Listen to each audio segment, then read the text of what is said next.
books on real estate, I usually recommend Dale Carnegie's How to Win Friends and Influence People, because I say real estate is a people business. Whether you're talking to a buyer or a seller or a realtor or a lender or an attorney or a title company, there's a lot of people involved, and you need to know how to communicate, maybe communicate differently with each one of those.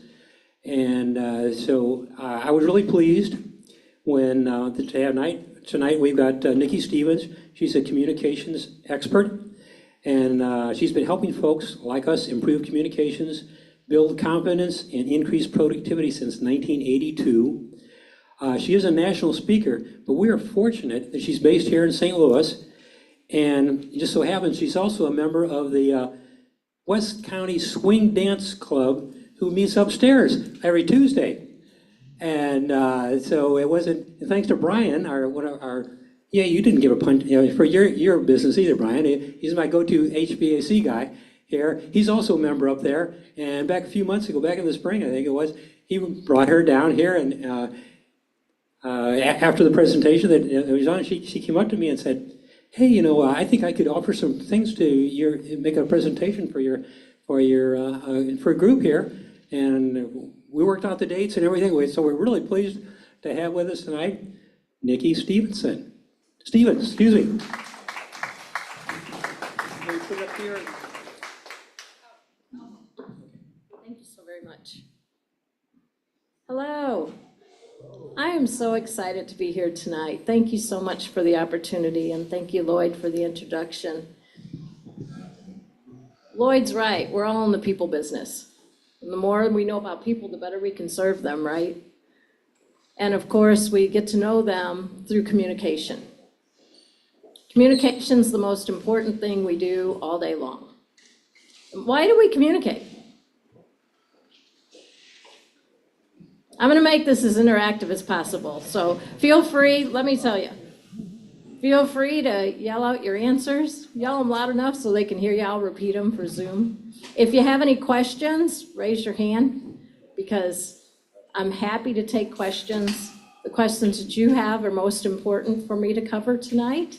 So if you came in with any situations or challenges, please do let me know. Did anybody come in with anything in particular in mind? That, man, I hope she talks about this. Or did anything stick out that you saw in the announcement? Overcoming objections. Okay, thank you. Anything else? Provide value to people.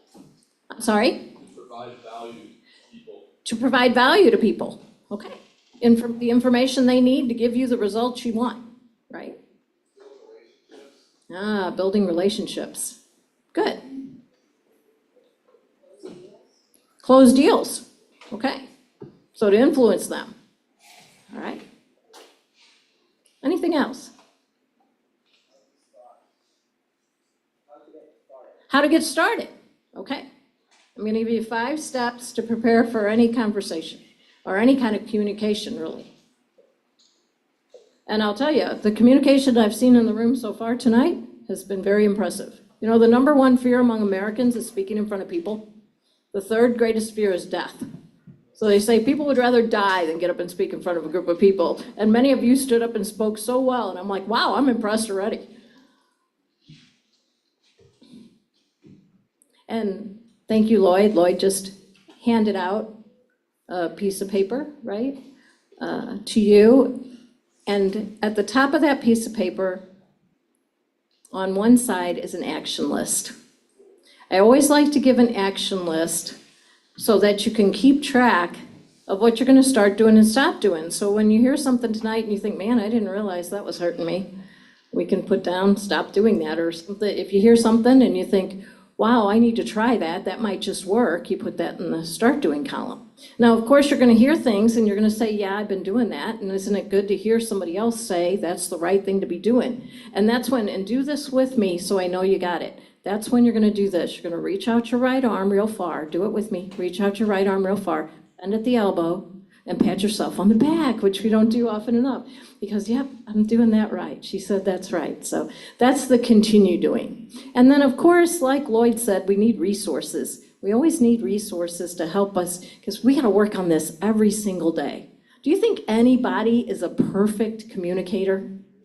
No, everybody has challenges. And that's one thing that we often don't think about, that we have our challenges with communication, but the person or people that we're communicating with, they have challenges too. So we're all worried about what we're doing, but we don't often think they're worried about what they're doing too. I think we're a little hard on ourselves and hard on each other, so we need to pat ourselves on the back once in a while. So if you have any resources that you use, I'm going to be sharing some with you tonight, and please do share those with the group. But that's there for you to keep track of. And then I put together actually a 12-page handout. And then, because I'm used to writing a workbook, and then I went to Office Max to print it out, and my handy dandy discount card wasn't quite as discounted as it used to be. So printing a lot of a 12-page handout was going to be a little bit more than I could justify. So I sent it to Lloyd, he put it on the website.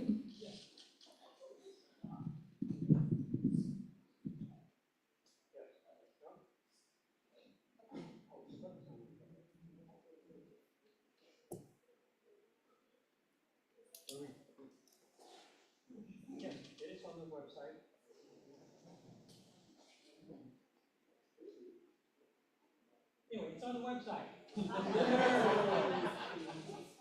For our members' resources. Okay, Yeah. on the website under Members Resources, Members, resources, and then it's document library and presentations.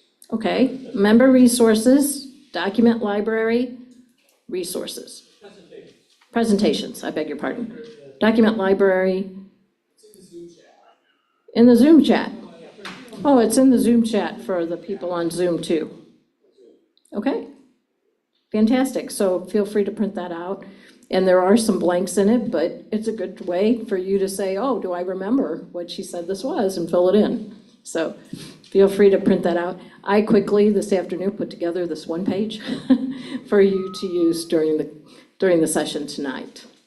So that's just a couple of pages out of the workbook, okay, that I squished together real quick. All right. Let me see, is there anything else we need to cover before we jump in here? So why do we communicate?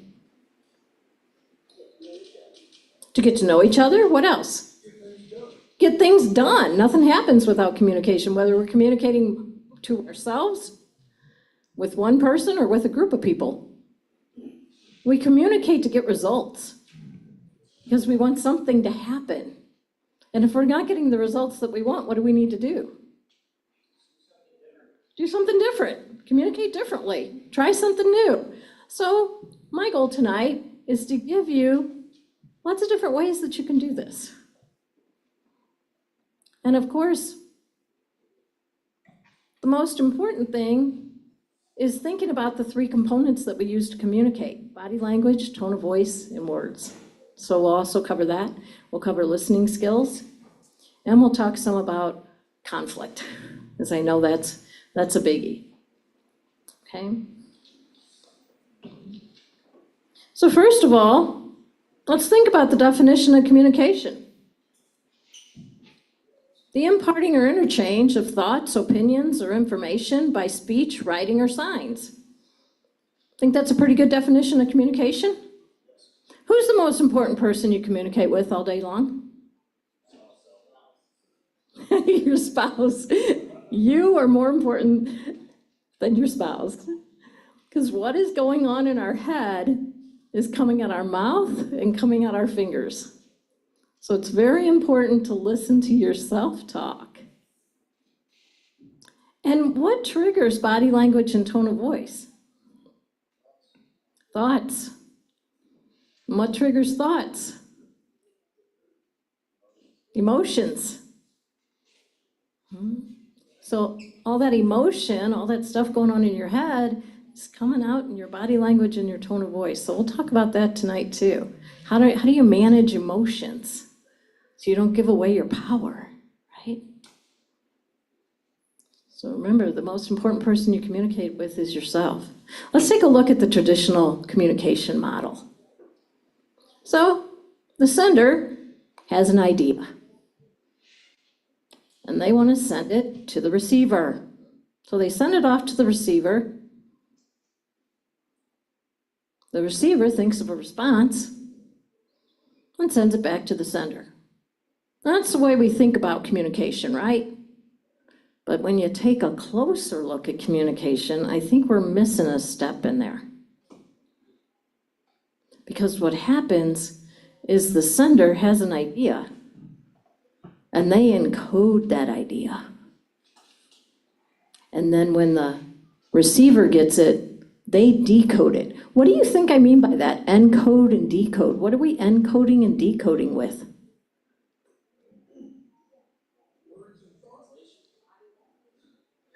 Okay. Could be motive.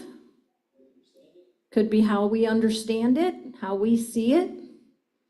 Thoughts about it. Could be previous experience with this. Could be attitude. We encode all that into our message. How often are we communicating for the receiver? And how often are we communicating for ourselves? Are we communicating the way the receiver prefers to be communicated with? Are we communicating the way we like to be communicated with? Are we communicating the way that they might see this? Are we communicating the way that we see it? And do we have any attitude about this? Are we encoding that attitude? Anybody read emails? There's a little bit of encoding going on there, isn't there? And with email especially, we think about perception. What's the person's perception of the message?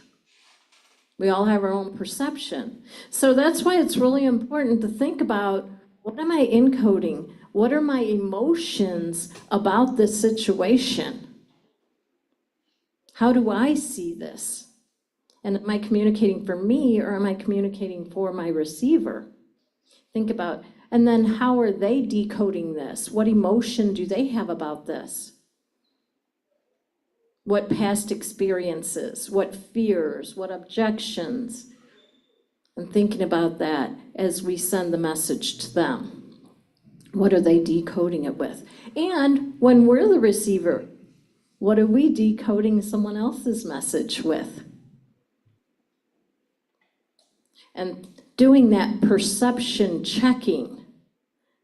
I'm going to encourage you tonight to be a question asker. Be intrigued, be interested, ask questions, peel the onion, get to the root of the issue. So often, we just handle the surface issues and wonder why problems keep happening. But if we peel that onion and get to the root of the problem, handle the root of the problem, if we solve the root of the problem, now we've solved the problem. And that takes communicating, and it takes listening. Body language, tone of voice, and words. These are the three things we use to communicate. What I'd like you to do is I'd like you to write down these three things: body language, tone of voice, and words. And the people that are on Zoom, if you have or you know how to use the Zoom annotation feature, please feel free to do that. Chris, do you know how to clear that off? If they use that, I don't know that it'll come up on here now that I'm thinking about it. Am I connected to Zoom, Chris? Yeah. I am? Okay. Body language, tone of voice, and words. What I'd like you to do is I'd like you to put a number next to each of those, representing the percent of impact you think each of those has on our face-to-face communication, our face-to-face in-person communication.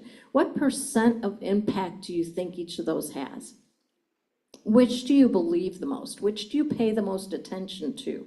Which one do you think tells you the most? Now, the three numbers will add up to 100, okay? Because these three things come together to put forth our message. What numbers are you writing down? What do you think?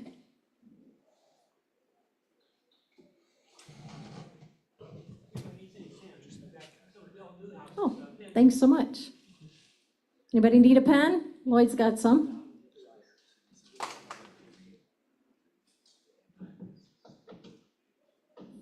So I put like words is like 10%, tone is 50, body language is 40. Okay, so you think tone is most. Can you help us understand why? Just in my experience, well, and how I receive things is when there's a tone or inflection, for me that triggers my nervous system a lot of times. If it's an angry tone or not even the body language, but I can hear it. Like I can feel it now, that visceral reaction when somebody's angry or has a frustrated or just a disappointed tone. Okay. Definitely like there's an internal process that happens versus how I. Okay. Yes. Thank you for sharing that. Anybody agree or disagree with those numbers? Anybody have a different set of numbers? Go right ahead. Okay. Mm-hmm.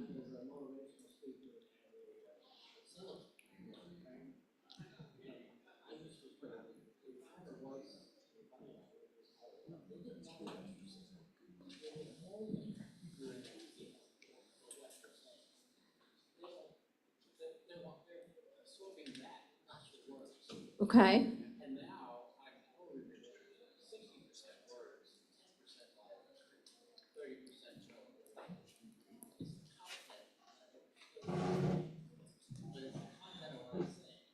Okay.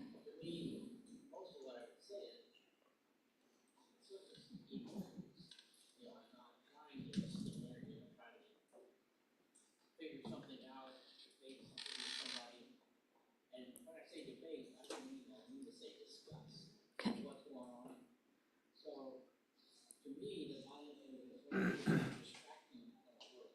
Okay.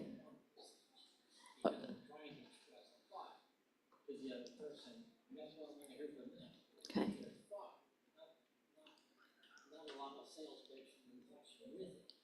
Okay.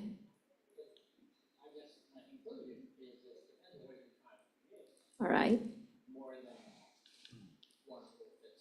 Okay. Okay, so you think in different situations, the numbers could change a little bit?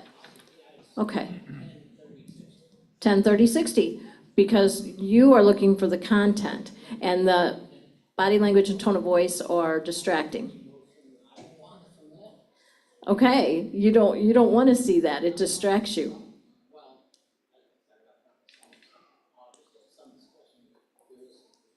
Sure.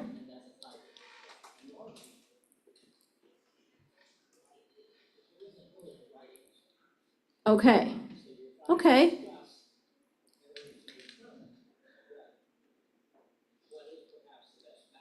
Okay.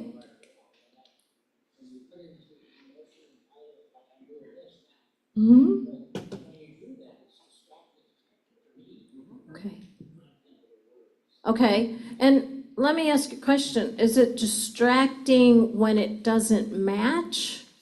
Is it distracting when it does match the words, or is it distracting when it doesn't match the words?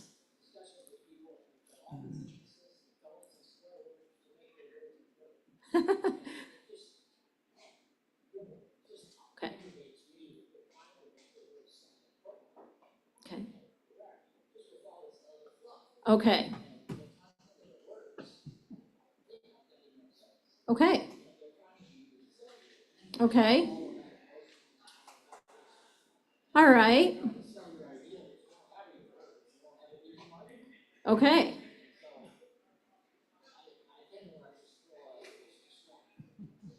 Okay. So it can be distracting. Okay, hold that thought for just a moment. Okay?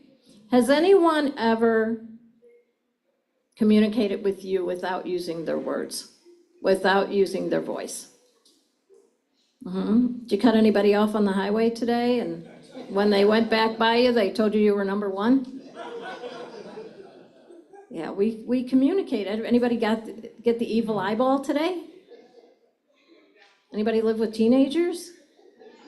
Stamping feet, slamming doors, throwing things on the table. Sometimes just by looking at somebody, you get the communication loud and clear, don't you? Yeah. And because of that, studies show that body language is actually 55% of the impact of our communication, face to face. Now, tone of voice comes in at a close second at 38%, because we can totally change the meaning of words based on our tone of voice. I can say, that's a great idea. Or I can say, that's a great idea. Two totally different meanings. Leaving words at 7% of the impact of our communication. Now, this actually tells us a lot.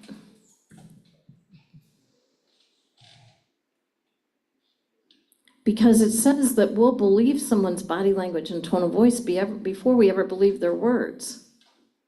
If I come up here tonight and said, I'm Nicki Stevens, I'm really thrilled to be here with you tonight, would you have believed me? No. So the goal is 33.33% across the board.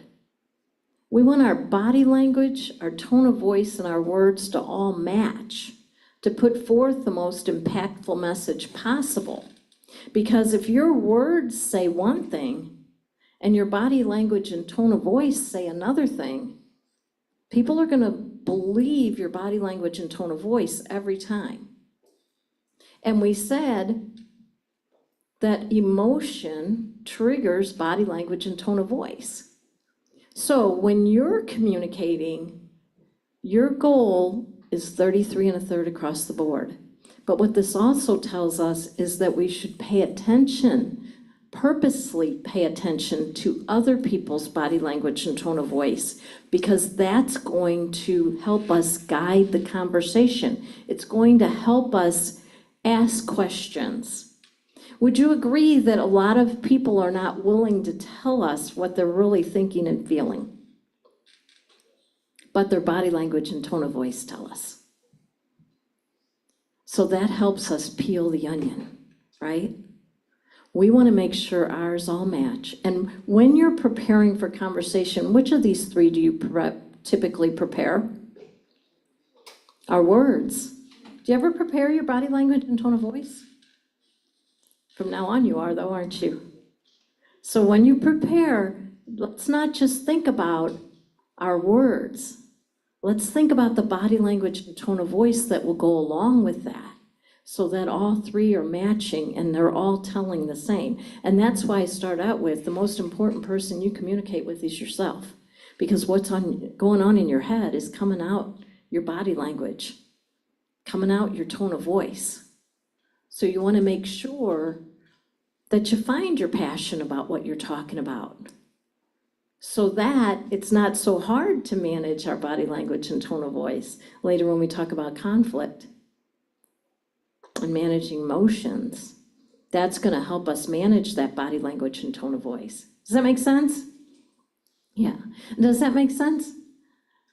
A little bit? Okay.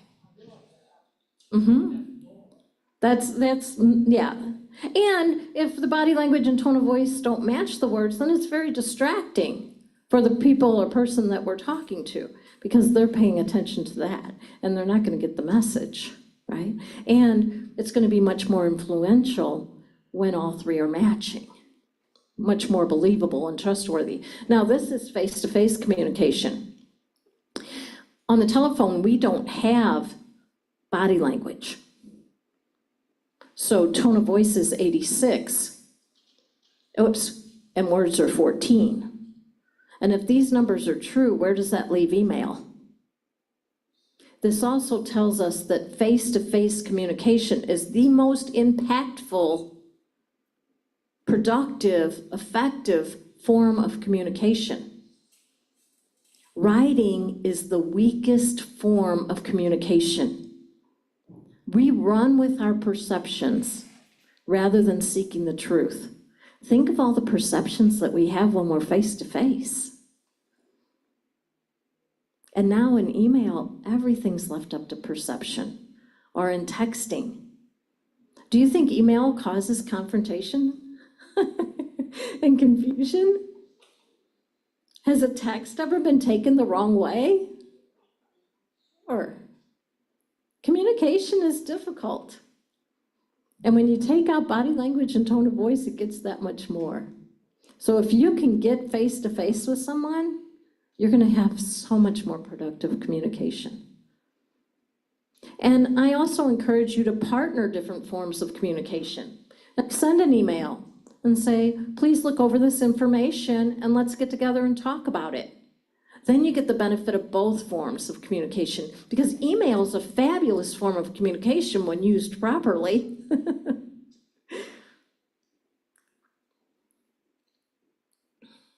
Let's talk about body language for a minute. And this all comes together for our professional image. Body language. They say we make 11 impressions in the first 7 seconds that we come face to face with someone. What do you notice in the first few seconds you come face to face with someone? Smile, smile or frown, facial expression. What else? Posture. Standing up straight or slouching, right? What else do you notice? Eye contact. If they're making eye contact with you or not. And think about those things. What's your perception? If they're smiling, they're in a good mood. Let's talk to them. If they're not, maybe not today. If they're making eye contact, they want to talk to me. They're interested. If not, I don't want anything to do with them. Right? If they're standing up straight, we think they got it together. If they're slouching, they don't. Right?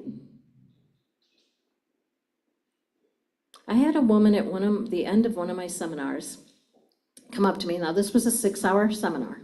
She was the first one there and the last one to leave. She came up to me at the end of the day and she said, wow, thanks for a great seminar. I was really shocked. Now, I had a choice, right? I could have just said, well, I'm glad you had a good day. Have a good night. Bye. And I could have turned around and walked away and ran with my perception of why she was shocked. But I'm glad I didn't. I did my perception checking and said to her, why were you shocked? When I first saw you today, I thought it was going to be lousy. I said, why did you think it was going to be lousy? Because you outdressed us all, so I figured you were dressing to make up for what you didn't know. Well, I'd love to go back and ask her another question. What experience have you had with someone in a law firm business suit? And you know, we're all different. We all grew up in different places, different neighborhoods, raised by different people, went to different schools with different teachers. What we've learned, how we've learned it, who we've learned it from has been different. And it's okay that she felt that way. And a lot of people think, wow, that was really rude to say that. I'm so glad she said that. I'm so glad I asked her. Because for that reason, I think twice before you wear a law firm business suit. And I've come to realize, you know, she wasn't raised by my dad. I was raised by Mr. GQ, who taught me that when you get up in front of a group of people, you put on a law firm business suit. You notice I don't do that anymore. I strive to be just one level above. I think about what I'm teaching. If I'm teaching PowerPoint, I'm wearing something very faddish and up to date, because you want to see somebody that's creative and up to date. If I'm teaching leadership, I'll put on a jacket. I usually lose it within the first few minutes, unless they all have jackets on. But thanks to her, that it triggered me to think about that. And thanks to me for taking it seriously rather than personally, choosing not to be offended. Some people would be offended by that, right? So people notice what you're wearing. They notice your body language. They notice your tone of voice. It's part of that perception and part of your body language. We want to be open body language. Crossed arms shut people off. Pleasant look on our face. Of course, you got a great look on your face, right? You're relaxed. That's what people say. And I say, okay, wait, I'm cold. I'm relaxing. And that's great. But let's not do it the first few seconds that we're with the person. Let's get over the perceptions. Let's set the perception first, what we want it to be, right? open, approachable, pleasant look on our face, a smile if the situation accepts it. Standing up straight, shoulders back, knees relaxed. If we lock our knees, we're likely to pass out, right? Open body language. Eye contact, so important. Draws people in, shows people we're interested. Very, very important. The handshake. Now, not everybody's handshaking anymore. But if you do, we don't want the bone crusher, and we don't want the dainty lady. Even dainty ladies do not like the dainty lady, gentlemen. We want a firm handshake. So you're gonna hold the hand with your fingers, put pressure on the back of the hand with your thumb, and shake. Firm handshake, not a bone crusher, okay? Now, if you choose not to shake hands, that's okay. You can fist bump, you can elbow bump, you can do nothing at all. If you choose to do nothing at all, make up for it with the rest of your body language and tone of voice and words. Think about what the handshake says. I'm glad to meet you. I'm glad to be talking with you. I'm glad for this opportunity. Make sure you say that with your body language, tone of voice, and words. I don't think we verbalize enough. I think we leave things up to people's perceptions. Let's establish the perception we want them to have, right? Your stride. Walking strong, confident. I want you to think about, what does professional look like and sound like? What does confident look like and sound like? What does friendly, helpful, credible, knowledgeable, what does that look like and sound like? We've all been in situations where we didn't believe what the person was telling us, or we didn't feel safe working with this person or hiring this person. Think about what perception you want your customers to have, or you want the people that you're communicating with to have. And then think about what specifically are you doing to establish that perception, right? With the woman that didn't like my business suit, luckily I had 6 hours to overcome that and break down those walls. We don't always have 6 hours. So you want to get there as quickly as possible, right? When you're listening, you want to lean forward, show them and make that eye contact to show them you're listening. They say, you know, we had the old picture in our mind about the office, right? The leader was behind the desk. The follower came in and sat in front of them. Well, you notice now they've kind of gone away with that, and they have comfortable areas in offices now where you sit in comfortable chairs and sit next to each other and talk. You know what that is? Because they found that if you're on the other side of the table from someone, you're already on different sides of the issue. But if you sit next to someone, now we're working on this as a team. Our mind plays tricks on us, so we need to play tricks on that brain, right? On our mind. Any questions about body language? Oh, gestures. Gestures should match the size of your audience. One-on-one gestures are small. As the audience grows, the gestures grow. Large audience, large gestures. But one-on-one, large gestures say lack of confidence and way too dramatic. So one-on-one, small gestures. Fidgeting. Get control of those nervous habits. Some people say and ah. Instead, you want to just pause. Some people mess with their hair, hair, jewelry, clothing, click a pen, jig a leg, tap fingers. Calm, cool, and collected. Don't give away your power. Don't show that nervousness.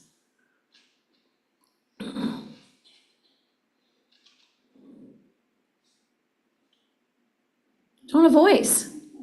We want our voice to be musical. Just like a musician takes words and puts it to the sounds of music, we want to take words and put them to the sounds of our voice in talking. Monotone is so very boring and doesn't show any passion at all. So we want it to be musical, okay? Pitch, power, and pace. Our voice naturally gets higher or lower. If we get excited, it gets higher. If we get very concerned, it gets lower, naturally. We tend to tell stories more quickly and make strong points more slowly. You want to make sure you speak loudly enough, clearly enough, and slowly enough for people to be able to hear you and understand you, and make sure we enunciate the words. Not participating in a meeting, speaking very quietly, is low on the credibility continuum. So speak loudly enough so the people that need to hear you can hear you. And take up some space. Walk in strong. If you're in the wrong place, walk out just as strong, right? Pitch, power, and pace. You can put power into your words with your breath, or with a little more loudness, or some emotion. Words. Now, words are only 7% of the impact of our communication, but let's make them as impactful as possible. I say use the KISS method. Keep it simple, smarty. Now, that's not the last word you're used to hearing, is it? You're used to hearing keep it simple, stupid. Well, I changed that last word because when we're stupid about something, it's real easy to keep it simple, isn't it? When you're smart about something, that's when it's hard to keep it simple. When you know the technical terms, the industry language, the acronyms, but the person you're communicating with may not know that. You all are communicating about some things that are very complicated. So make sure that your listener, your receiver, understands what you mean. Put it in simple terms, so keep it simple, smarty. Or ask them if they know what this means. Often when you ask that, though, people will say yes because they're embarrassed to say no. So it's better to make it simple. Simple is fast, and simple is global.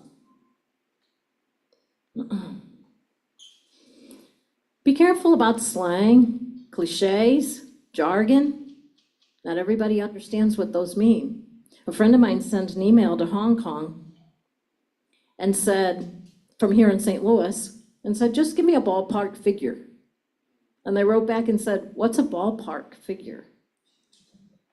Now, him being the joker he is, he found a book of 100 American phrases that everyone doesn't understand. And he sent it over to them, and every time he communicated with them, he put one of those phrases in there so they'd have to look it up. There's so many words and phrases that we say all day long that we're so used to. People say to me all the time, how can that be wrong? My family's been saying this forever, and you're telling me it's wrong? Yes, these communication mistakes have been passed down proudly through the generations. Those big words. Have you ever been in one of those conversations where you're going, oh yeah, sure, you have absolutely no idea what they're talking about because they're using those big words? Technical terms. Emotional triggers. You puts the spotlight. It's accusatory. I encourage you to use passive voice instead. This happened instead of you did this. Always and never. Way too dramatic. Always, never. You never do this. Oh, no. On Wednesday, January 2nd, 1983, I did do that. Keep it positive. You know, our brain doesn't process negatives. If you say to someone, don't trip, you're putting trip on their mind, and that's what they're doing. That's what they're thinking about. But if you say, walk carefully, now you're putting that on their mind, to walk carefully.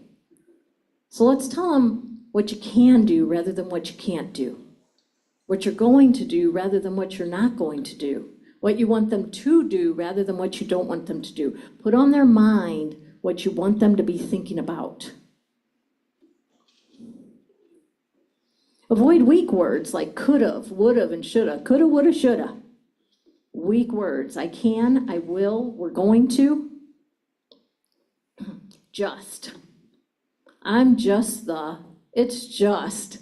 Just is one of those funny words.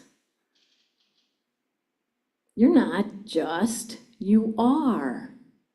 It's not just, it is. Only. I'm only the. It's only.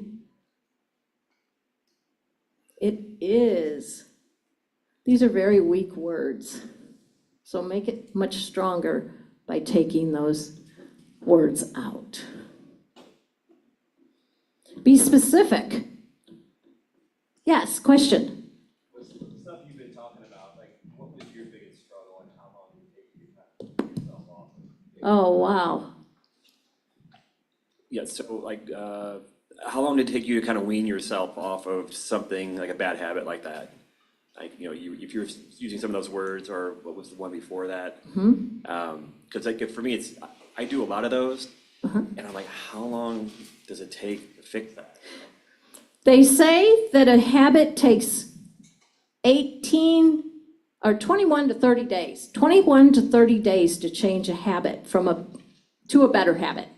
However, they can be changed in a day. I think things that are instilled in us still pop out once in a while. Of course, I know people that threw a pack of cigarettes away and never smoked again in their life, right? So I think it depends on the situation and how much. I have many things that were challenges for me. I'll tell you, when you say that, the thing that pops in my mind is I was raised, my mom is the youngest of 10. There's 140-something people in her family, and I was raised that when you go to a family event, you hug everybody in that room, and when you leave, you hug everybody in that room. And when I got into corporate, I had to learn real quick that the handshake was my professional hug. Don't give me no lines and keep your hands to yourself, right? So that was a real challenge for me, was to learn. And the other challenge is I'm what they call a socializer, if you studied the behavioral styles. And so it's all about me, and it's all about fun. So I had to teach myself that it's about them. I had to teach myself to shut up and listen. And that was a real struggle for me. And I still have to remind myself, it's all about them. Shut up, listen, ask questions. So often, whatever your behavioral style is, that's where your real challenges are. Like for the analyzer, they're very to themselves and don't share a lot with other people. But when we share of ourselves with other people are more willing to open up to us. I'm kind of an open book. I tell people everything about myself, and they very easily and quickly open up to me. But I had to learn real quickly that you pick and choose what you share and who you share it with. So what's in your behavioral style is really what you're battling. Does that make sense? Sure. Thank you so much for the question. Yes? What do you use for the behavioral styles? I've heard like the DISC assessment is one, but that's not lining up with what you said, the socializer and the analyzer. Where do you get those from? Those are actually Tony Alessandra's, and he has partnered with DISC. Gotcha. It's called the Platinum Rule. So there's the socializer, the relator, the analyzer, and the director. There's really 16 different behavioral styles because we're one primarily and another one secondarily. So the relator is the people pleaser. They struggle to say no, they're always helping everybody. The director is the one that wants to be in charge and is always right. The analyzer is the number person, and the socializer, well, they're the ones that drive everybody else crazy. Thank you. So let's be specific. We speak in broad terms. How long is forever? When is soon? What time is end of business day? We're leaving it up to perception. So how about Friday at noon? Or by 5 p.m. Central Time? the world's gotten a lot smaller and we're all on different time zones. So now we need to throw that time zone in there too. I statements are very important. I think, I feel, I suggest, I believe. We're speaking for ourselves.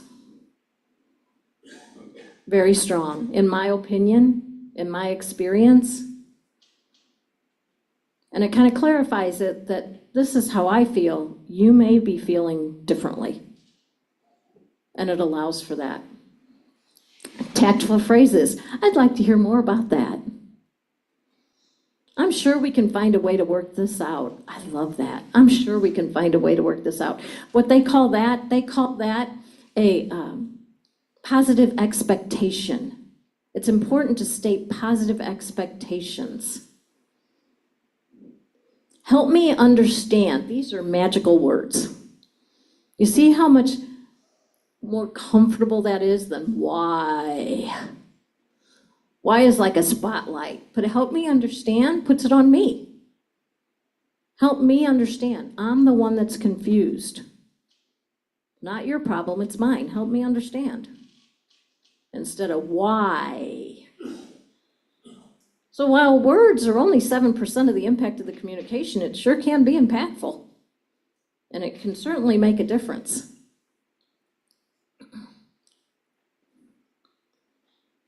Let's talk about the most important communication skill, listening. Why is it hard to listen?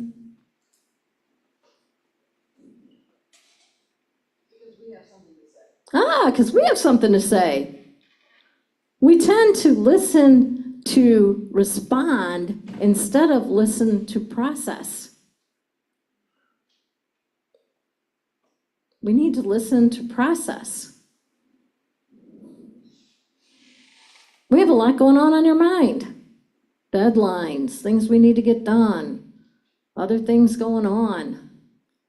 And then there's phones going off and email binging and all that fun stuff. People coming in and interrupting us. So it's hard to listen, but it's so important.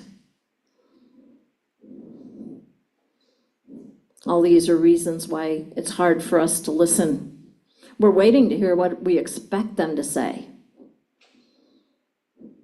We get distracted by their habits. We interrupt the person speaking so that we can say what we want to say. We're afraid we're going to forget what we wanted to say, so we jump in there. So that's one of the big ones that I suggest to you is to take notes.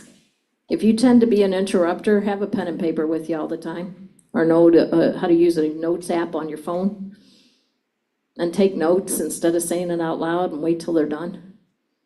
And you know, in those heated moments, those difficult conversations where you're both talking over each other, if you write it down instead, when they're done talking, you come back to it and you're probably not going to say anything that you wrote down. It's going to save you from yourself. Those are the things that probably kept you up at night.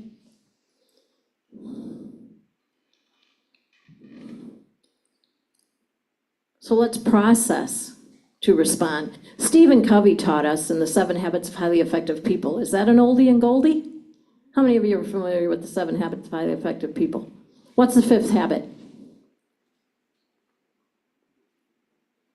It's all about listening. Seek first to understand, then to be understood.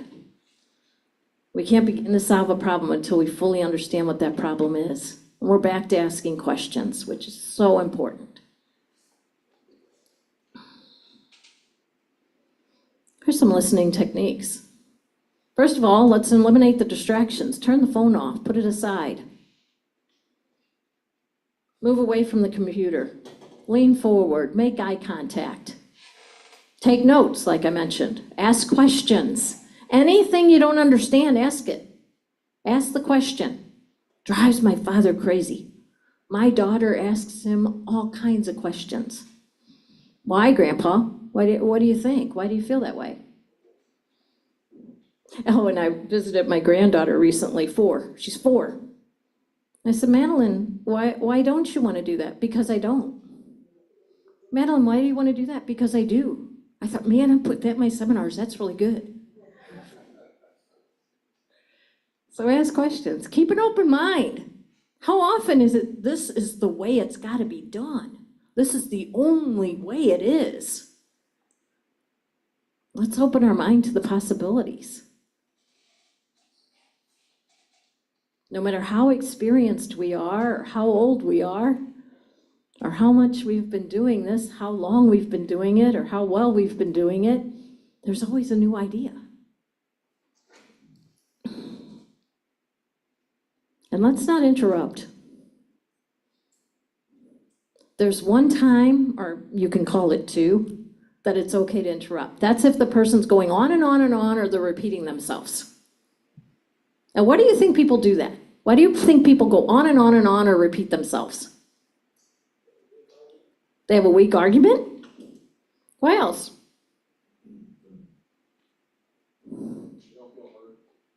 Do you think that most people feel they're never listened to or never heard? Or they don't feel confident in what they're saying? Or they're nervous to talk to you? You know how you're nervous to go talk to some people? Well, some people are nervous to come and talk to you. And you know that. Some of those people you're contacting are some people that are coming to talk to you. They're nervous. They're nervous about buying a house. They're nervous about borrowing money. They're nervous about signing a contract. Or flipping that first house. Or renting for the first time.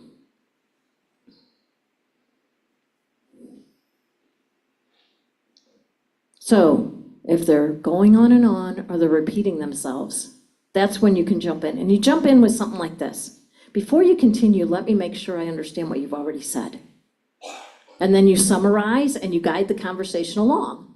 Or, the other way you can handle that is saying, before you continue, I have a couple questions. And you ask your questions, and then you guide the conversation along. And you're actually helping that person out. We get by with a little help from our friends, or in my case, a whole lot of help, right? So you're helping them along. That's when it's okay to interrupt.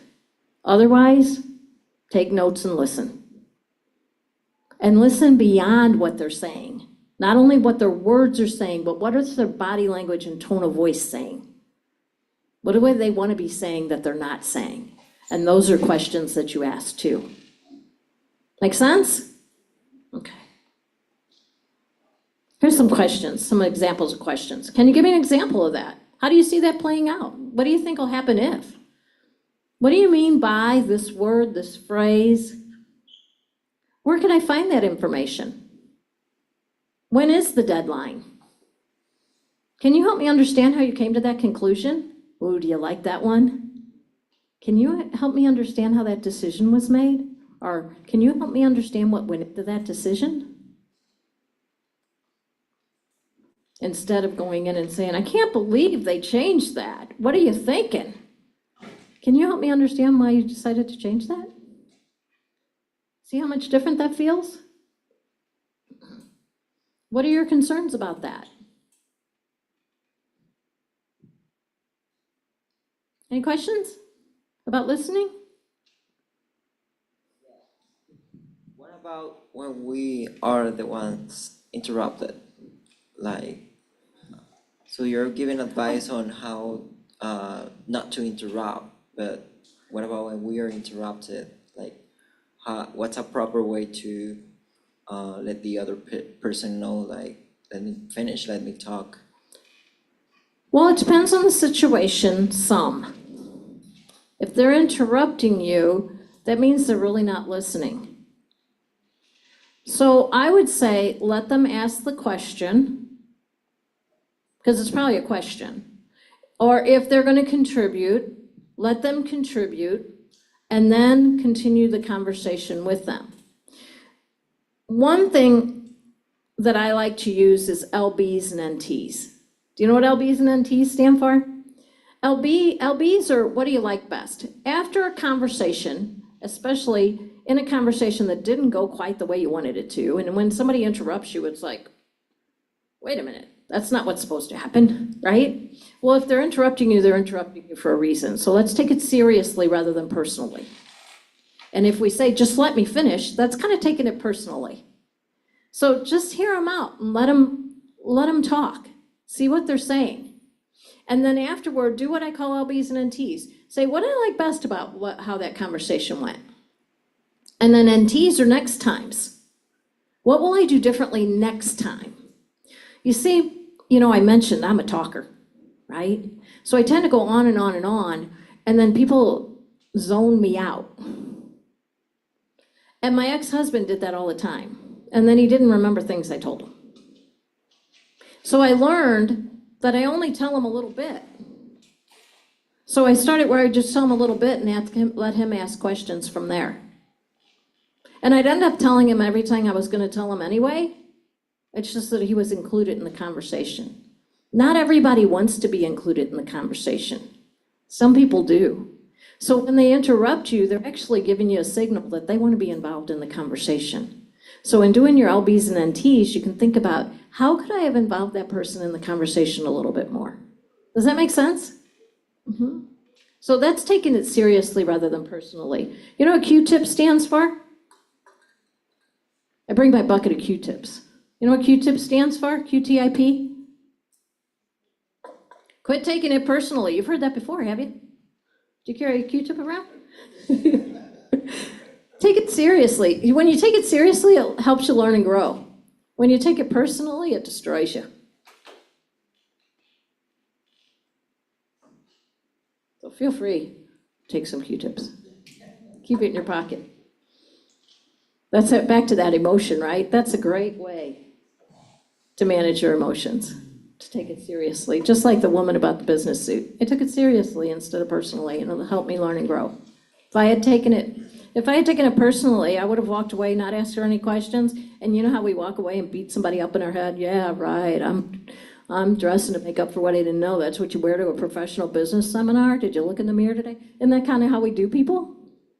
And then we wallow in the negativity, and we don't learn and grow at all.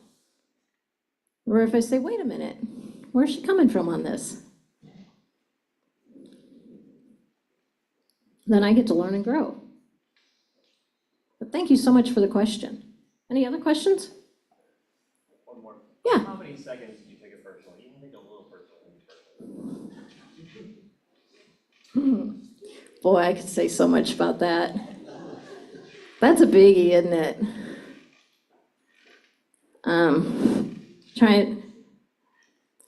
He said, don't you take it just a little personally?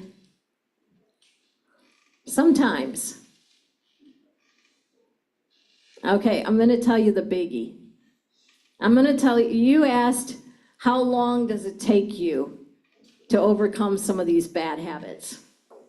I don't tell all my audiences this, but I'm going to tell you this, because it explains the moment I realized I could Q-tip.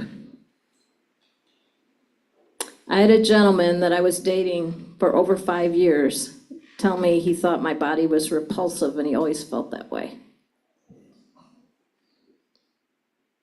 And I looked at him and I said, actually, I'm grateful for the body God gave me, and I'm grateful that I don't have a lot of the challenges that many women do.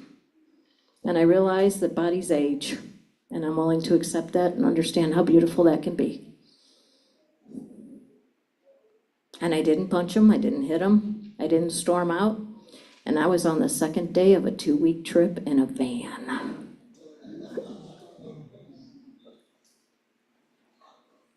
And when he got back from the trip, because I came back at the end of 2 weeks, he stayed out later. When he got back, I broke up with him. So, Q-tip works. Now, did I cry a couple times over that at low moments? Yeah. But not only did I Q-tip, but I had a whole lot of people. You gotta have your support system that backs up this Q-tip thing. And I had so many people that were supporting me on that. So you gotta have your support system in there. Like I said, you get by with a little help from your friends, or in my case, a whole lot of help.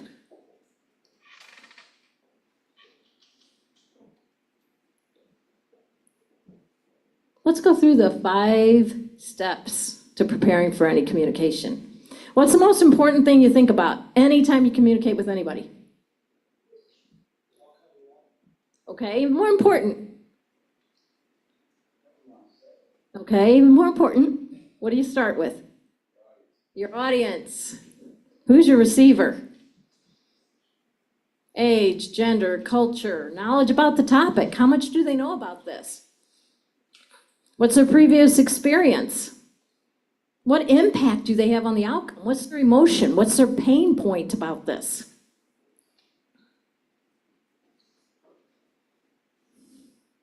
What confusion do they have? What do they want to know? What do they need to know? What do they need to know that they don't realize they need to know?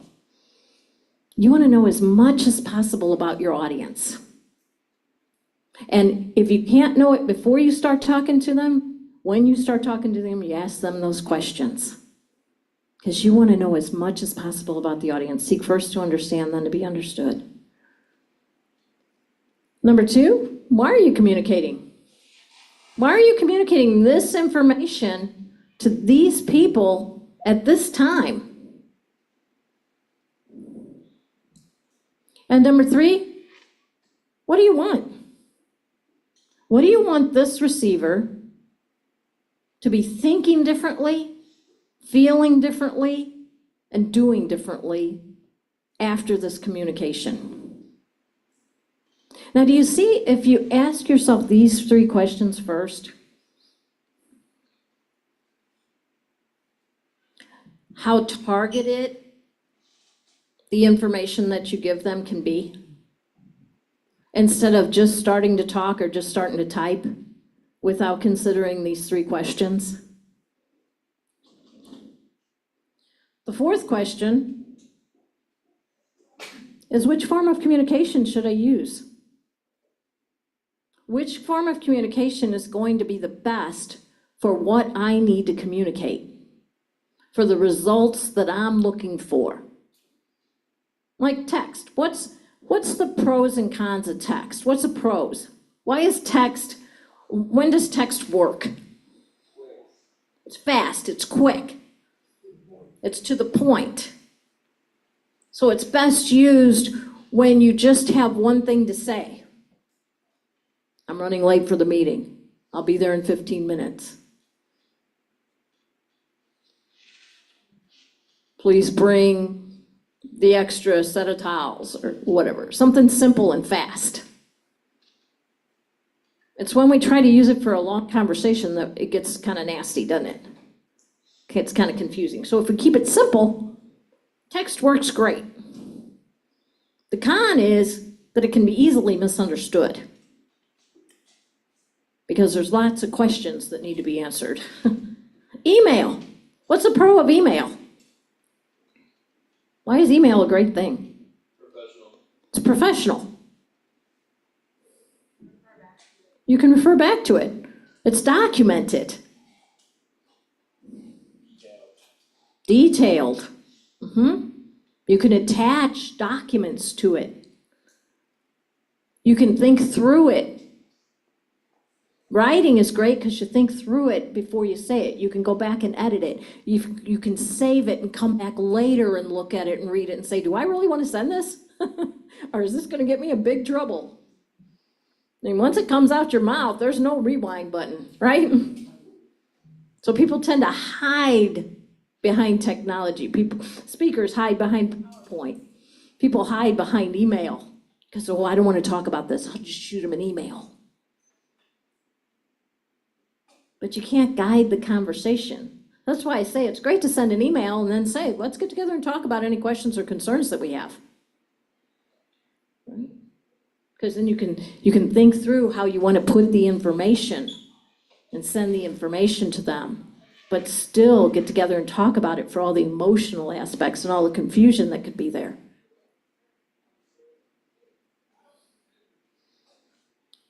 Postal mail. What's the pro for postal mail?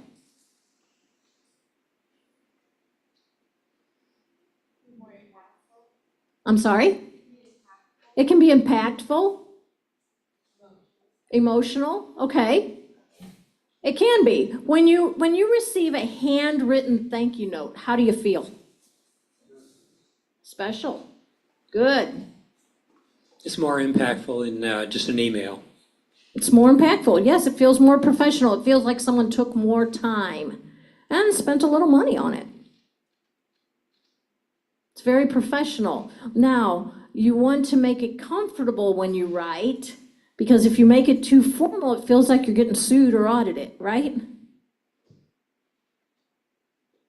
So make sure that you make it conversational when you write, so they can hear you talking. Isn't it great when you get a text or an email and you can hear the person talking? Yeah, then that's when you feel special. You feel, and those handwritten thank you notes feel real special. You get some of that emotion in there. The phone. What's the pro of the phone? Right, you can have a conversation. You can hear the tone of the voice.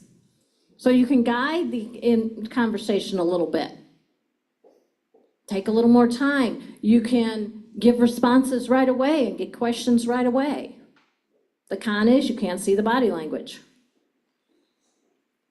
In person. The con is it takes time.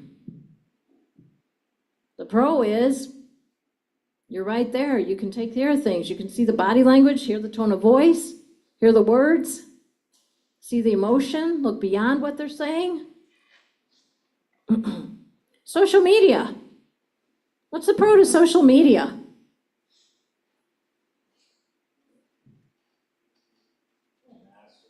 Mass communication. That's right.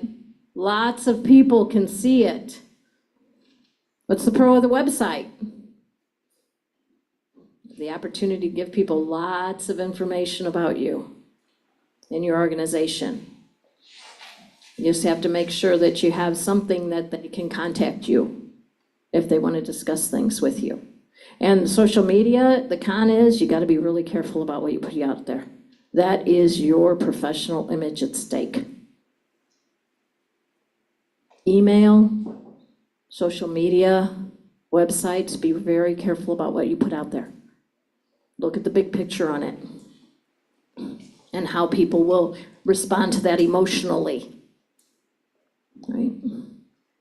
People have lost out on jobs and lost out on clients because of social media. And consider using more than one of these, partnering these. Of course, if you send in a postal mail, you want to follow up with that. Send an email, you want to follow up with that.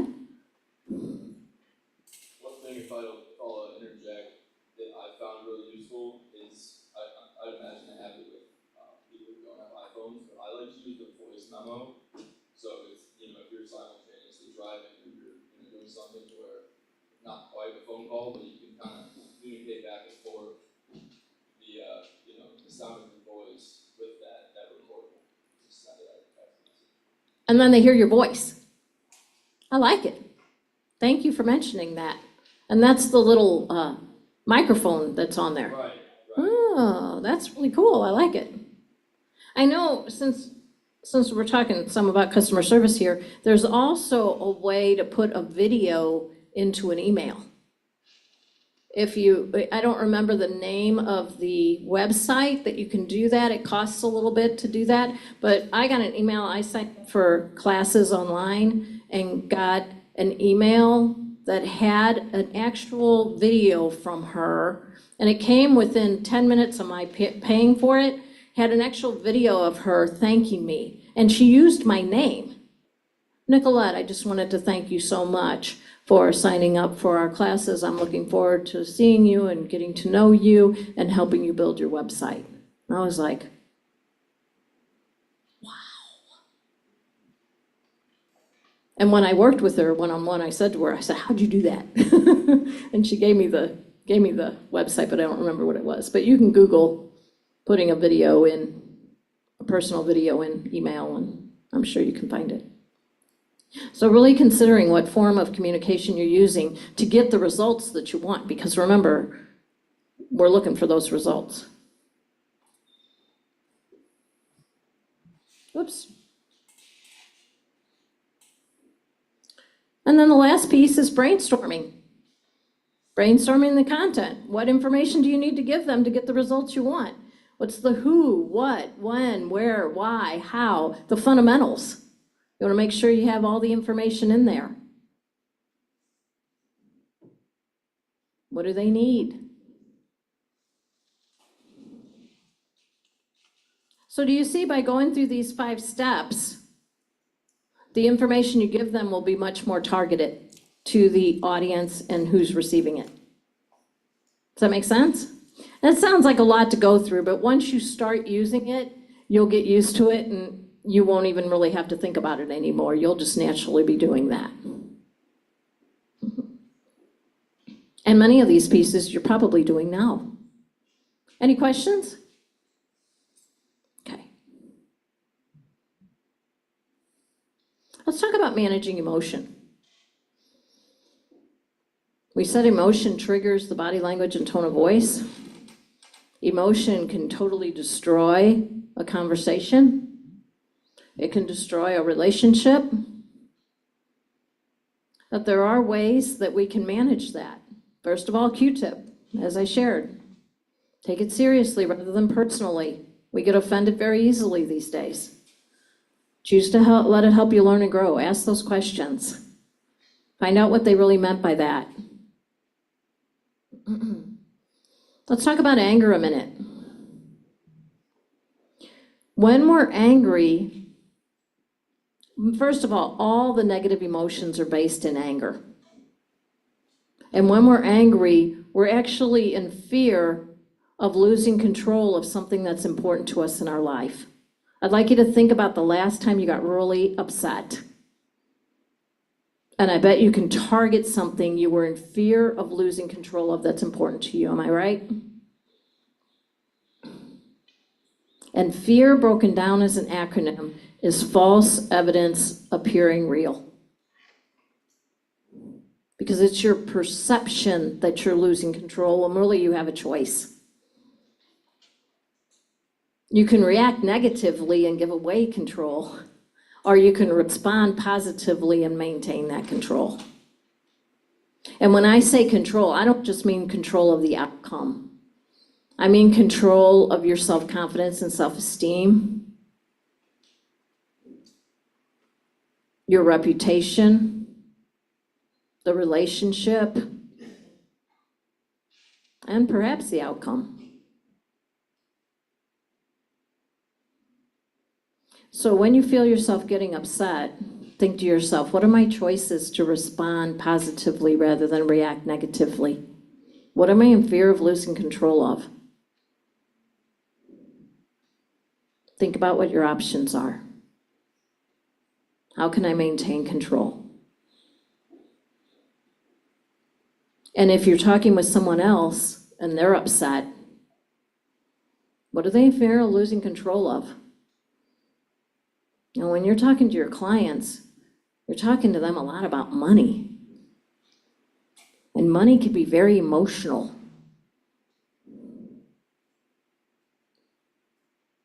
If they're spending money, if they're losing money, if they're building their wealth, or it's slipping. And people get really upset when they don't understand something. You know, you're talking about contracts that can be very confusing, processes that can be very confusing. And when you get attorneys involved, people are afraid of attorneys, aren't they? Oh, I'm sorry, there was somebody else in there. Yeah, people are afraid of attorneys, right? So as soon as you start saying, we're gonna sit down and talk to the attorney, or I'll talk to the attorney about it, people get really nervous. So thinking about how you communicate those things to someone and allowing them to be upset. You know, so often when somebody's getting upset, we don't want them to be upset. But letting them have their feelings and acknowledging and empathizing with those feelings. One thing we can use is the feel, felt, found. I can understand you're feeling that way. Many of my clients have felt that way, and I have found that this is a great solution for that. That by following this process, it goes very smoothly, blah, blah, blah, right? The feel, felt, found. And it allows them to have those feelings. And when we hear that other people feel this way, don't we feel a lot better about it? I can understand you're feeling that way. A lot of my clients have felt that way. Oh, I feel so much better. After a lot of my classes, people come up to me and say, it's just so nice to know somebody else feels that way, or somebody else has experienced that, or somebody else is challenged with that. It's like empathy, right? It's like making it okay.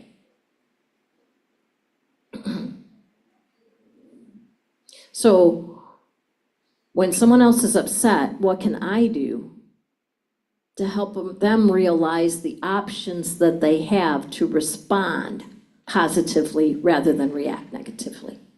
That's what our goal is. Like if you work on a customer service line and somebody calls in and you say, Mr. Smith, I'm so glad you called today. If I could just ask you a few questions, I'll get this handled for you and solved for you right away. You just told him he's not out of control. So really this happens very easily.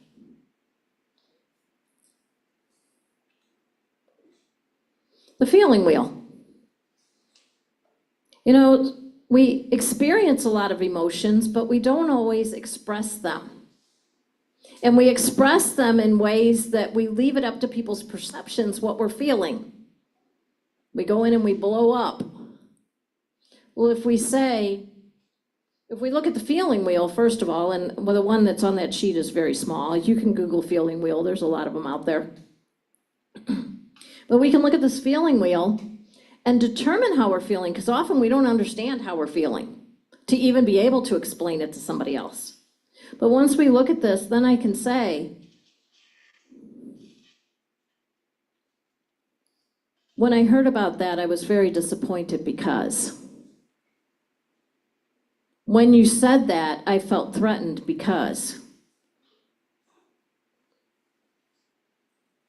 with all the additional projects, I feel overwhelmed because. And now we can empathize with somebody.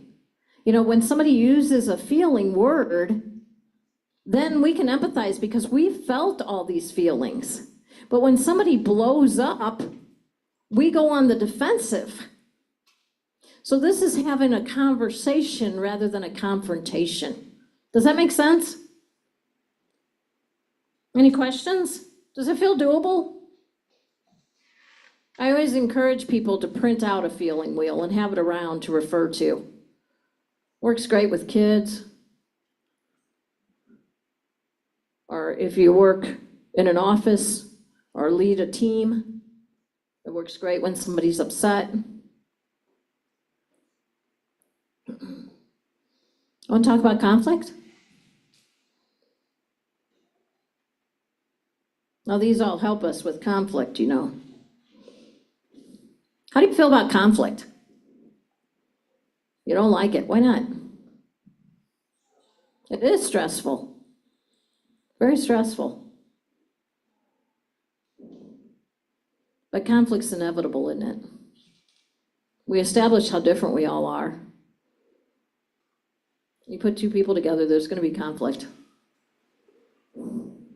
And really, conflict is just difference. Difference in the way we think or feel, our experiences, or the way we see something. But that can feel very threatening. And it can feel like we're losing control. See how that all fits together? Conflict. It's going to happen. So let's have a conversation rather than a confrontation. What are the risks of not addressing conflict? I'm sorry? It festers. Yeah, it grows. Gets worse.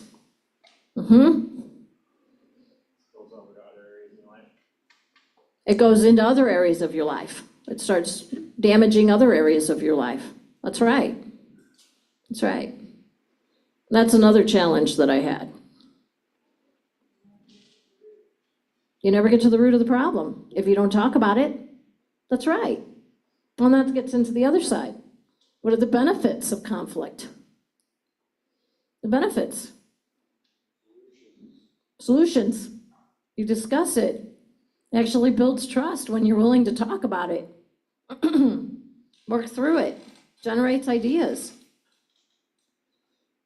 It shows you're willing to handle challenges.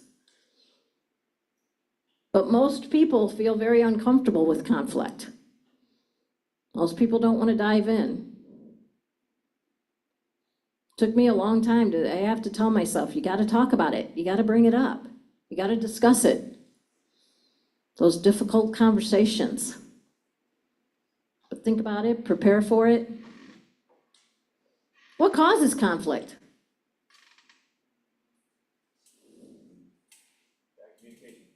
Bad communication can cause conflict. Differences. Differences in thinking about it, behavioral styles, emotional intelligence, gender, age, any kind of differences, culture, any kind of differences. What causes problems? Lack of communication.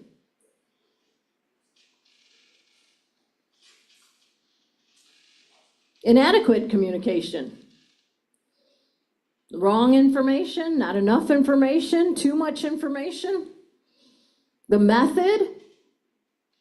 Ooh, how do you feel when you call in an 800 number? What do you hear when you call an 800 number? For such and such, press 1. For so and so, press 2. For such and such, press 3. And you press a number, what do you hear? For so and so, press 1. Right? You go through that about 5 or 6 times, and what kind of mood are you in by the time you actually get a person? Not good. What's that? You want to speak to somebody. I don't want to speak to a computer. And it's like, don't these organizations think about? We create our own stress through the methods that we choose to use with our customers. So if you find a pattern where your customers are getting upset about something, let's look at the method that we're using. Does that need to be changed? Priorities, different priorities. Let's discuss priorities and goals. Make sure we're on the same page with that. Or even if we're not on the same page, we understand what each other's priorities and goals are, right? Values, differing values. One person thinks it's okay to do it this way, another person doesn't think it's okay to do it this way. So really getting to the root of the problem, what's really causing the problem. Think about the last conflict you had. What was really causing the problem? I bet it all comes down to communication in some way or another. And watch for those body language signals. You can tell when somebody's starting, right? You can tell when somebody's getting irritated. What does that look like? Tense, red face. What's that? Frowns, fidgeting. So watch for those signals. And why do people behave the way they do during conflict? Insecurity, fear, perceptions, lack of knowledge, prejudices, not understanding what their role is, what their place is. Limited sharing of information. How do you feel when you feel somebody's holding information back from you or not telling you something? Ooh. And often we don't give people information. Withholding information or not giving people information and leaving it up to people's perceptions can cause a lot of trouble. You know, if you don't give people the information, you know what they do? They make it up. So that's why I say we don't verbalize enough. We don't communicate enough. We leave things up to people's perceptions. And then, man, they go wild with that. And that's when that emotion starts going. So tell people the truth. Give people the information if you have it.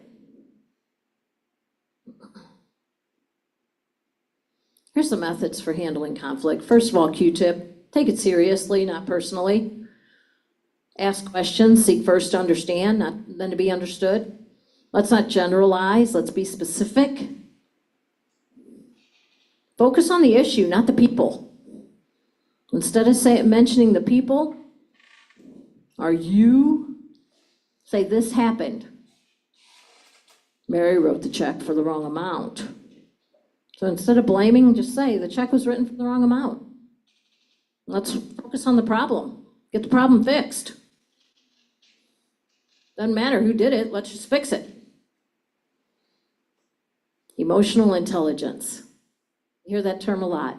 Emotional intelligence is being able to manage my emotions and communicate in a way that helps others manage theirs. And I've been giving you different tips on how to communicate in a way that it doesn't trigger emotion with the other person, right? Or it triggers the emotion you want them to have. And then following that platinum rule that we talked about, that's the behavioral styles. You know, we all grew up with the golden rule. What's the golden rule? He who has the gold makes the rules. Well, that's one of them. The other one is, yeah, do unto others as you would have them do unto you. But do we all want to be done unto the same way? So the platinum rule says, and well, platinum used to be worth more than gold. I'm told it's not anymore. But the platinum rule says to treat others the way they want to be treated. But treating people the way we want to be treated, that's easy. Because we know how we want to be treated. But to treat someone the way they want to be treated, we got to figure out how they want to be treated. And that's where it gets difficult, right? And that's where those behavioral styles come in handy. Because it teaches us about that. And that's all that DISC, Myers-Briggs, behavioral styles, platinum rule, right? And managing body language, tone of voice and words. Making sure they all match. Preparing them ahead of time. Thinking before you speak. That's another thing I had to learn. My head's like a gumball machine. The thought pops in my head, drops on my tongue, and right out my mouth. But boy, stopping that is like, oh. Stop and think about it a minute. Get to the root of the problem. Ask questions. Listen, and listen beyond what they're saying. Encourage them to talk. Look beyond what they're saying. Guide the conversation to get to the root of the problem. Let's look at some de-escalation techniques. Now, in the handout that is on the website, these are all listed. And not only do I have all of this listed, but I also have phrases for de-escalation in here, okay? So de-escalation techniques. First of all, they say that people will get more upset if they're around their peers. So if you take them to a private room and sit down with them by themselves, they will turn into a whole nother person. Also, people are more upset if they're standing. So if you sit down, people tend to calm down. And speaking of calm, we want to avoid the words, now calm down. So when you say that, what happens? The opposite. But if you say, let's talk about it, how do people tend to feel? And give them your full attention. We talked about listening. Put away the distractions. Give them your full attention. Show them this is important. The greatest form of respect is listening. Avoid changing the subject. Stay on topic. Stay focused. Consider sitting side by side rather than across the table, as I mentioned earlier. And check your body language, your tone of voice, your self-talk. Appear non-threatening. Showing palms, open body language appears non-threatening. Calm tone of voice. If they get louder, you get softer. Using passive voice, like I said, avoid that word you. This happened instead of you did this. And avoid bringing up the past, things that have been handled. That's a hard one. That's a really hard one. Present empathy. Empathize with the person. I can understand you're feeling that way. I've felt that way too. If I were in your situation, I'd feel that way. When I did this the first time, I felt this way. Refrain from judgment. Ooh, that's a hard one too. Or running with those perceptions. Do that perception checking. Remember we talked about positive language? What we can do, what we're going to do, instead of, I'm not doing that. And using those de-escalation phrases. And remember, we're focusing on solutions. We're trying to find solutions to work through this. Make sure you're focused on that rather than criticizing and attacking. Let's work toward fixing the problem, right? Any questions or anything else you use to de-escalate?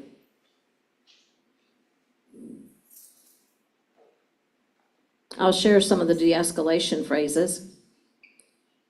What more can you tell me about that? I'd like to understand more about what's happening here. I want to help with this. Please tell me what's upsetting you. Help me understand what you need, what you're experiencing, what happened. My understanding of what you're saying is this. Let me see if I understand you correctly. I can hear how much this has upset you. I can understand how this made things worse for you. That's one of my favorites. I can understand how this made things worse for you. I can see why you would feel that way. I'm sure other customers have felt this way too. I understand it's confusing when. That's a good one. I understand it's confusing when. That's upsetting to hear. I'm very sorry to hear that this has been your experience. I'm sorry to hear you're going through this. This is another good one. You're right, and we need to do something about that immediately. Here's what I'm going to do for you. This is the best solution we have at this time. I've done as much as I'm able. At this point, I need to. Now, you can Google de-escalation phrases. That's what I did, and then I edit my own, and I tweaked the ones that were in there because I didn't agree with all of them. Google is your friend. Handling complaints. You ever get complaints from customers? Handling those complaints. First of all, listen. Ask questions. Find out what happened. Let them vent. Make sure you're courteous, respectful. Refrain from blaming anyone, or very much so blaming them. Doesn't matter who did what happened. Now, how do we fix it? So listen, get the facts, and then explain how we can fix it. Give them options if you can. Yes? Yes, that's right. People just want to be heard. And get to the root of how they're feeling about this. That's right. That's right. Customer's always right even when they're not. And you don't tell them they're wrong, you ask them questions. How do you tell the customer they're wrong? You ask them questions. My ex-husband's an architect. He works on custom homes. He's a very good architect. And people would come in, he had his office in our home, and people would come in and they'd say things like this. Oh, well, I bought this software and I already drew the house up. So if you could just seal it for me. Yeah. Called liability insurance, right? I don't think I'm just gonna seal it. And you know how much it costs, that software that architects use? That AutoCAD is really expensive and intricate, and they went out and bought some software. He spent 10 years going to night school to be an architect. He took 10 tests, or actually it took 15 years and he took 10 tests to be able to get that seal. But, oh, if you could just seal this. We're not gonna look at them and go, tell them all the things I just told you. So we would say, well, come on in, sit down, let's take a look at those drawings. Let's see what you've got here. And then he'd ask him all the questions he would typically ask when he would design a home. How are you living in this? What does the land look like? And you know what they'd end up doing? They'd end up going, oh yeah, I don't want that door here, I want it here. And that window, yeah, that window's gotta be a lot bigger because that's got a great view there. He wouldn't tell them, you need to make that bigger and you need to move that door. He would ask them questions and let it be their idea. When it's their idea, it's a really good idea. If it's your idea, so what? So instead of telling them no, ask them questions where they decide they want something else. When they realize it on their own. We don't like to be told what to do. We like to come up with it ourselves. And in a lot of cases, if a customer complains, ask them what they think you should do about it. What would you like to see happen with this?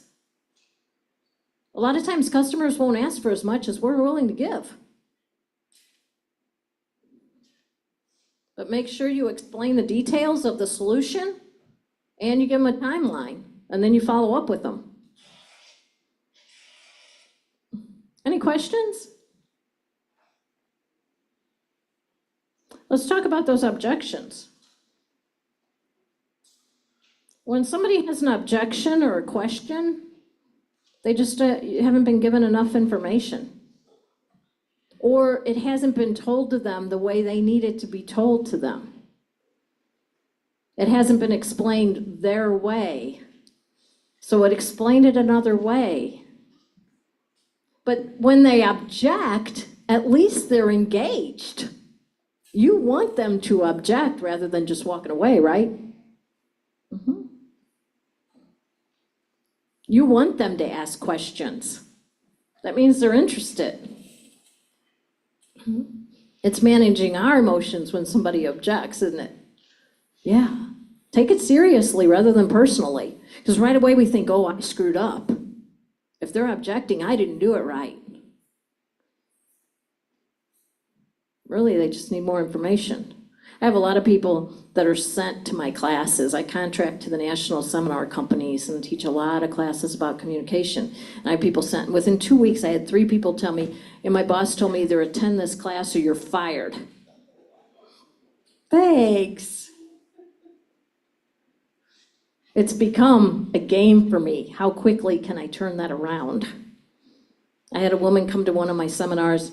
It was a management leadership seminar, and I could tell from the moment she got there that she didn't want to be there. She was promoted from a project manager to a people manager. She didn't want to manage people. I don't want to deal with people. Why can't they just do what I tell them to do? Why do they have to ask questions? Why do they have to say they disagree with the way I think I should do it? They should do it. Why don't they just take it and go? The boss used to be the boss. Now we have to be leaders. And then at break, she came back, and there was a gentleman in class with her. They lived in different places. It was Zoom. And during break, he was asking her about her horses. How was it going with the horses? And so I heard this conversation that she breaks horses. So I started asking her, how do you do that? That's really tough to do. It's got to be hard. How do you do that? And she started telling me. You know what she started telling me? Well, you got to be really patient with them. You got to spend time with them and let them get comfortable with you first. You got to let them get to know you. And you got to kind of watch them and get to know them and how they kind of behave and what they're comfortable with. She was basically telling me everything I had told her all morning to do with her people, and she was objecting to it. After a little while, the gentleman caught on to what I was doing, and he started laughing. And she said, oh, I see what you're doing now. You expect me to do with those people what I'm doing with these horses. I said, ding, ding, ding. And at the end of class, she said, Nikki, I have to apologize. I came in here with a really bad attitude. I didn't want to be here. She said, but thanks so much for opening my eyes. I had a lot of work to do. Thanks for being patient with me. I'm really glad I was here. And you know, that's what we're striving for, right? The customers that you're serving, that you're communicating with, they need to hear what you have to say. And you know you've got methods that'll help them. They just need to follow them, right? And trust you. So what are you doing to create that perception? And how are you communicating with them in a way that they understand? I always say tune them into WIIFM. You know what WIIFM is? Tune them into WIIFM. What's in it for me? Tell them the benefits to them in doing this. And make it simple. Keep it simple, smarty. And let them feel the way they're feeling. Manage their emotion along the way. Any questions? Situations? Yes. Okay. Uh-huh.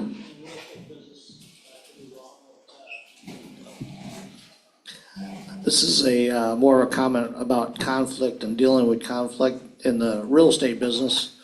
I think although a lot of these people have a problem that they need to get taken care of, there's a lot of conflict that's caused by their fear of loss.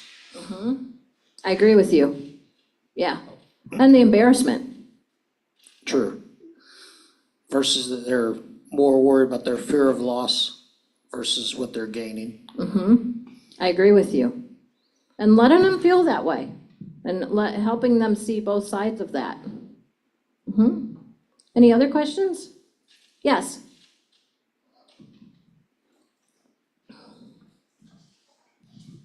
All right, so I'm a chronic overthinker, and Me too. there's a lot of stuff that was in this presentation. How do I go about implementing it without, just without overthinking it, like just- Okay. Have you been taking notes of start doing and stop doing? I take notes the best I can. Good job. Well, that's your start. So just refer to this every day and kind of remind yourself of the things that you said, you wrote down that you want to change, and just try to incorporate them little by little. And do those LBs and NTs. What do you like best about what you did, and what will you do differently next time? And it keeps you learning and growing and moving forward. Because so often we screw up a conversation or a presentation and we say to ourselves, man, I really screwed that up. I knew I would. I always do. That's how we talk to ourselves. But if we say LBs and NTs, what do I like best about what I did? Well, I did it. That's a good one. And then NTs, what will I do differently next time? And then refer to this list once in a while to remind yourself. Because so often we fall right back into our old habits.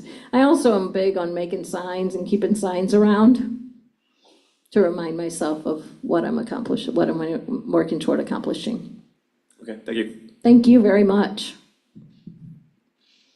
Any other questions? Some of what you stated here today is well and good, but I'm in business for the sun, and I find that puts a different twist on much of what you're saying there. Okay. Because I think what it is love. Yes. And to put that emotion along with business and a generation difference between he and I causes a lot of different situations and problems maybe. It does, but they're all differences.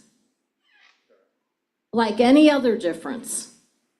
The thing is that you two know each other very, very well. And the other part of that is you know each other's buttons. They can't get your goat if you don't tell them where it's tied up. So some self-talk words, because we said self-talk's really important. Patience, tolerance, sincere, genuine, calm authority. Calm authority. And it's It's really, really hard as the dad, because you're real proud. I know you are. Dads are. My dad's really proud, and I have to be really careful. But just step back and let him do. Let him make his mistakes. Well, you have to analyze how much money it costs, and is it worth the lesson? And saying things like, what do you think will happen if we do that? How do you see that playing out? Instead of saying, that's never gonna work because I tried that in 1975 and it didn't work, instead of going there, ask him questions. Let him come, just like I said about the customers always right, let him come to the conclusion himself. I do see in many ways he has, I think, better business sense than I do. Oh, good I job. see that in him often, yeah. Good job. So see, you know he's got great ideas, but you don't want it to hurt. You don't want to go through that pain again because you've gone through that pain once already. Well, now he's got to learn his lessons. And you might have to learn some with him. I mean, or you might have to pay for those too, right? Again. But he'll be stronger for it, just like you were stronger for it. But that's really hard. It's all about managing those emotions. And let him know that you feel that way. Be open about that. Encourage that open conversation and communication about it and get to the details. And let him know the really good emotion there too. I love you. I don't want you to go through that pain that I went through. I did that and it cost me this much. But if you want to try it again, it's a different day and age. And this is what I did. How would we do that differently? This is what I experienced. Let's compare. Let's talk about it rather than pushing back on it right away because you know it won't work. It's 2024 now, not when you tried it back then. Fair? Yeah. Okay. So just another way of thinking about it. And that's hard. That's hard to do. Those emotions get in the way. Yeah, so kind of thinking outside of the box, you can apply this to many, many different situations. And I have people say that to me all the time. Well, this is different because, well, it is, but I just didn't explain it that way. Any other questions? Okay. Well, I want to say thanks so much. And if you have any questions, I'm happy to discuss them with you, but I want to say thank you so much. And I do want to mention that charisma, think about charisma, a compelling attractiveness or charm that can inspire the devotion in others. And if you look at the components of charisma, it's many of the things we talked about tonight. Remember your action list, and I want to say thanks so much for welcoming me here tonight. It was wonderful to talk to you. If you have anything you'd like to talk with me about, you can talk to me now, or here's my phone number, my website, and my email address. Make sure you go on the website, your website, and get that 12-page handout that I prepared. And feel free to contact me anytime. And if you're a member of any other professional organizations, I'd sure like an invitation to speak there. Or if you work for an organization and they bring in trainers or speakers, please do ask them to contact me and let me have a conversation with them. I go into organizations and customize for them all the time, and I'm also a certified coach. So I work one-on-one with people and with teams, and we set up your communication goals, and then we talk about them from week to week or month to month or whatever schedule you'd like to set up. So I'm very flexible with that. So I look forward to talking with you again. Thank you so much and good luck. I wish you all the best with your businesses. Thanks so much. Thank you, Nicki.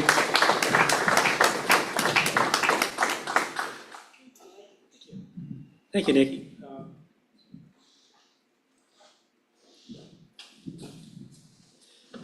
And again, it is on our website. If you're a member of our website, go to log on to our website with your ID, and it's under Member Resources, the button at the top. Document Library is under that, and then there's a folder called Presentations, and it's a presentation called Do You Communicate Successfully?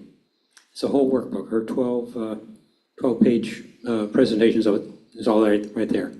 So be a great resource. Okay, thank you very much. I really appreciate it. And Nicki will stick around a while. And I will remind you, thanks everybody for coming again.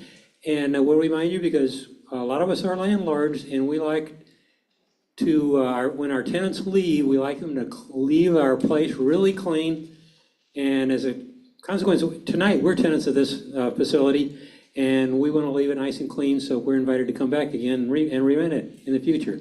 So thank you for all coming. See you next month, or at some of our other lunches or our networking events. Thank you.